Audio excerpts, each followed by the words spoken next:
Clarifions notre esprit.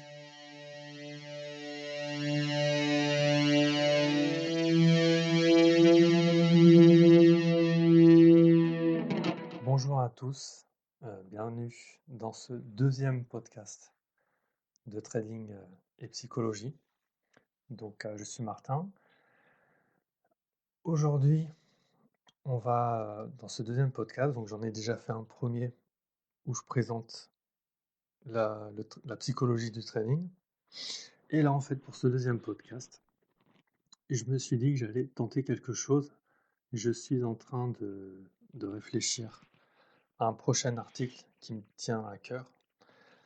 Et je me suis dit que ça pouvait être intéressant de commencer à y réfléchir avec vous à l'oral et éventuellement de vous mettre à contribution en vous posant des questions. Et bien sûr, vous êtes plus qu'invité à y répondre, à me contacter éventuellement pour me donner votre avis ou dans les commentaires sous l'article du podcast. Donc aujourd'hui, le thème, c'est la clarté d'esprit. Je ne sais pas ce que vous en pensez, mais je trouve qu'il peut être parfois difficile de garder l'esprit clair. Pourquoi?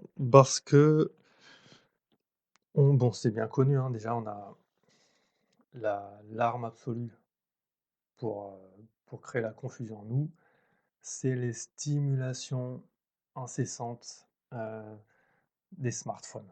Voilà, les notifications, les messages de un tel, parfois le téléphone qui sonne aussi quand on est en plein travail.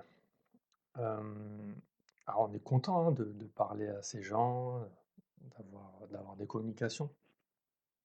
Je remets pas du tout ça en doute, mais on est interrompu. On est tout le temps interrompu et on a du mal à rester concentré. Sans compter, voilà, les Facebook, le fil de Facebook, je sais plus comment ça s'appelle là, on a tous les messages, les publications, de tout le monde.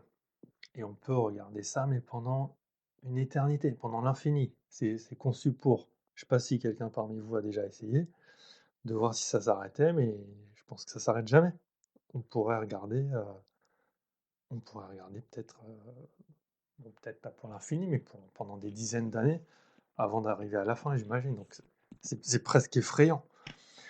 Euh, donc on a ça, le smartphone, les notifications, les petits bip bip quand on reçoit un message, quand on a telle application ou le jeu qu'on a installé ou que notre enfant a installé, qui nous informe qu'on a gagné des points ou je ne sais pas quoi. Euh, les informations sur Google, on a envie d'aller consulter, ouvrir YouTube, aller regarder ce qui se passe.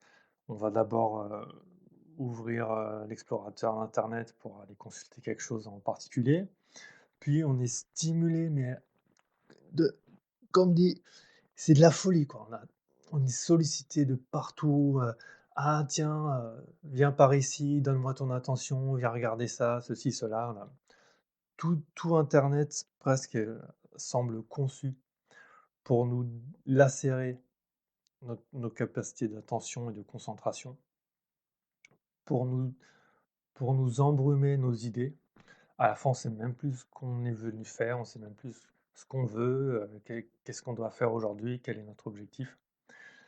Donc on a ça, on a les publicités, les réclames dans la rue, à la télé, à la radio, pour ceux qui écoutent la radio. Voilà, je ne sais pas ce que vous en pensez, mais on a plein de sollicitations.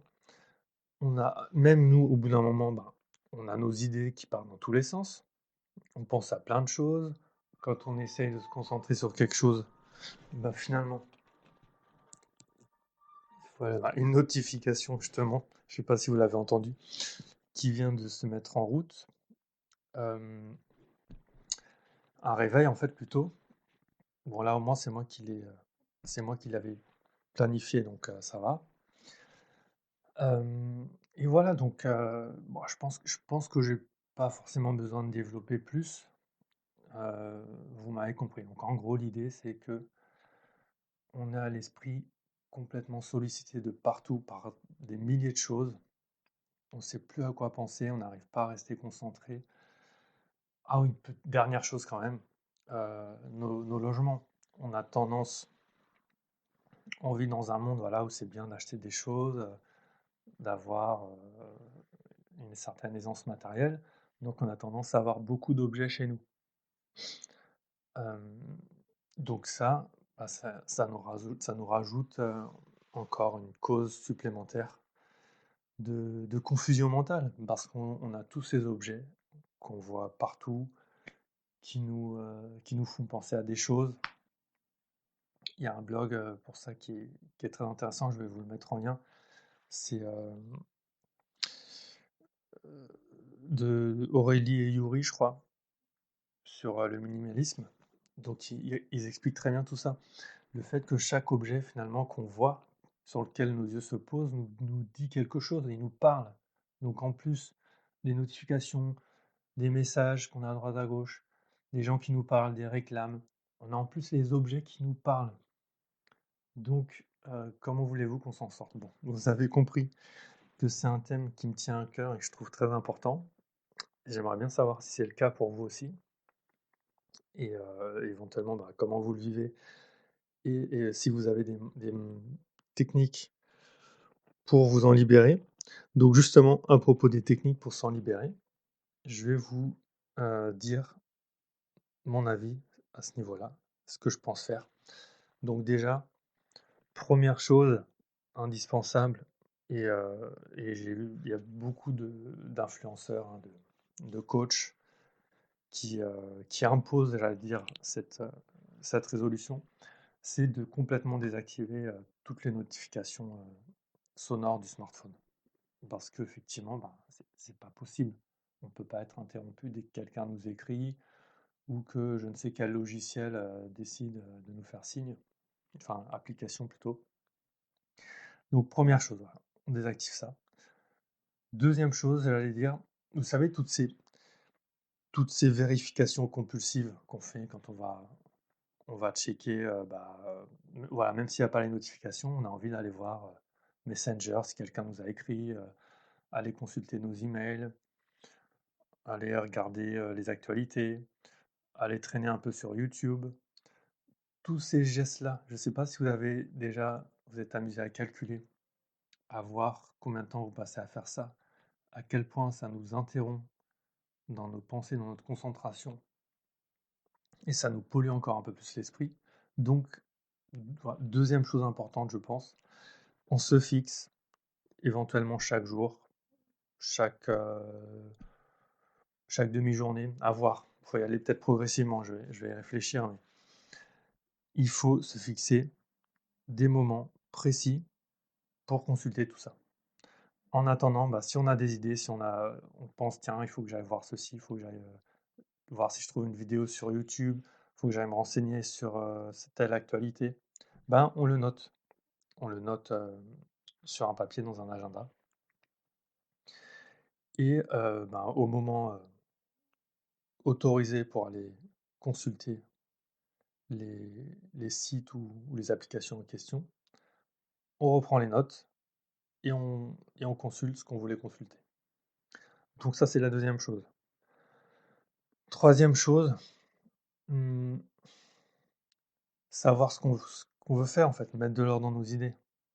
Mettre de l'ordre dans nos idées et essayer de rester concentré sur peu d'idées. Finalement, à quoi ça sert? Peu d'idées et peu d'objectifs. À quoi ça sert finalement d'avoir 10 objectifs pour la semaine si à la fin on se retrouve avec une espèce de soupe, de bouillie. On n'a pas vraiment réussi à avancer de manière importante sur l'un d'eux et on est plus confus, on n'est pas beaucoup plus avancé et éventuellement on est frustré. Donc ça, c'est une autre idée importante sur laquelle je suis en train de réfléchir et que je mets en pratique.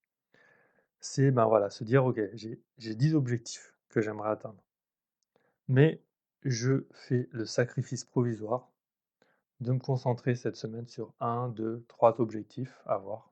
Éventuellement, on peut les augmenter avec le temps qui passe, avec notre habitude et notre discipline qui grandit. Mais le faire complètement. Voilà, on sait qu'en début de semaine, si on s'est fixé tel objectif, le vendredi ou le samedi, ben, il sera entièrement accompli et on aura bouclé cet objectif. Donc voilà, cette idée que je propose aussi. Et puis, bah, en général, hein, savoir où on va, ce qu'on veut, heu, être clair par rapport à ça et essayer de limiter, ne pas avoir trop d'idées en tête, pas trop d'objectifs. On peut en laisser d'autres de côté éventuellement, dans le même esprit que la liste de choses à consulter sur internet ou de personnes à qui on veut écrire ou envoyer un message. On se tient une liste, un peu une liste, cave ou grenier, dans laquelle on met tous nos objectifs importants à revoir, chaque semaine par exemple et on les laisse dormir le temps de se concentrer sur les plus importants et les prioritaires. Voilà, bah, je pense que c'était tout ce que je voulais dire. Ça fait déjà 10 minutes le podcast. Donc rapidement pour conclure, je vais faire un petit, une partie un peu réservée au trading puisque bon, le blog s'appelle quand même Trading et psychologie, donc c'est pas que de la psychologie, c'est aussi du trading. Donc en trading aussi, je sais pas si ça vous est arrivé, mais on peut avoir l'esprit confus. Pourquoi? Parce que si on s'amuse à aller consulter les vidéos ou les blogs, de, tel ou tel, analyste, tel formateur, monsieur, X qui présente, son analyse actuelle des marchés, qui montre ce qu'il a fait, l'argent, les centaines d'euros qu'il a gagnés sur ce magnifique trade en utilisant telle ou telle méthode, telle technique.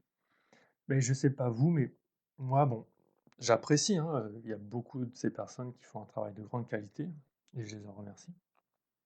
Mais le problème, c'est que ça peut aussi nous embrouiller. J'imagine que vous avez votre manière de trader, vous avez vos indicateurs techniques éventuellement, vos outils graphiques, vous avez votre plan de trading, vous avez vos actifs préférés que vous aimez travailler, vous n'en avez peut-être qu'un seul, peut-être que vous en avez plusieurs, mais vous avez votre manière de faire.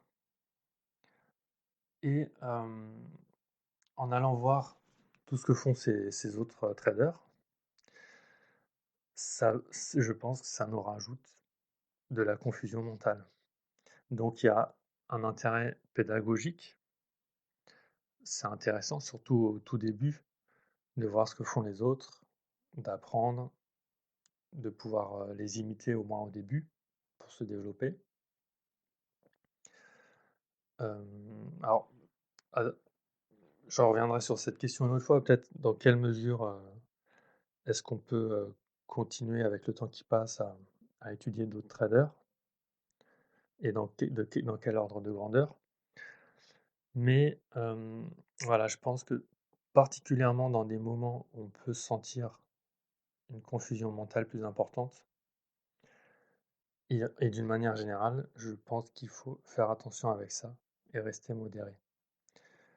Parce que quand on voit ce que font les autres, ben, premièrement, on voit qu'ils utilisent d'autres outils, d'autres tactiques, d'autres plans de trading et ça nous embrouille parce que nous, on a le nôtre et on se dit: «Tiens, ah, ils font ça, est-ce que moi aussi je devrais faire ça? Est-ce que je devrais laisser tomber ma méthode?» On voit qu'ils travaillent d'autres actifs qu'on ne travaille pas et si en plus, bah, on voit qu'ils ont gagné plein d'argent dessus, notre cupidité peut-être va nous faire, vouloir aller essayer, leur actif. «Ah tiens là, il a fait jackpot, sur la chute du pétrole. Ah moi aussi il faut que j'aille trader le pétrole maintenant.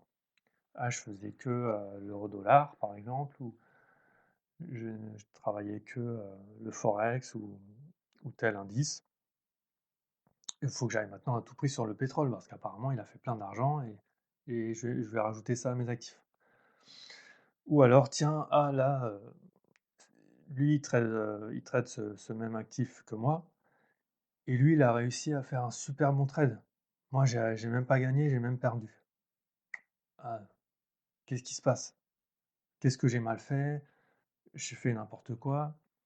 Bon, alors effectivement, ça peut être bien de se remettre en question de manière, saine et intelligente, mais voilà, pareil, là, il faut pas que ça nous embrouille. Bon, le podcast arrive à 15 minutes, je voudrais pas m'attarder trop, donc je pense que vous avez compris un peu les idées et en trading, bah, je pense, pour résumer, hein, essayez de pas trop regarder à droite à gauche que tout le monde fait et surtout en tout cas pas dans les moments où on se sent un peu, confus. Essayer d'être clair sur notre, stratégie, avoir un plan de trading bien ficelé, bien exprimé, bien rédigé. Essayer peut-être de retirer plutôt que d'ajouter, donc ne pas avoir trop, d'actifs suivis, surtout au début, quand on n'est pas confirmé et au niveau des graphiques en eux-mêmes, de la même de même, dans le même esprit, essayer de rester, léger, propre, pas accumuler trop d'indicateurs. Pas trop de tracés, sur les graphes, pas trop de moyennes mobiles. Voilà, ben, j'aimerais bien savoir éventuellement ce que vous en pensez, ce que vous faites, si vous vous sentez, parfois confus, mentalement confus, pendant vos sessions de trading ou même en dehors et si vous avez des manières d'améliorer ça. Voilà, merci pour votre écoute et je vous dis à très vite pour le prochain podcast et bon trade.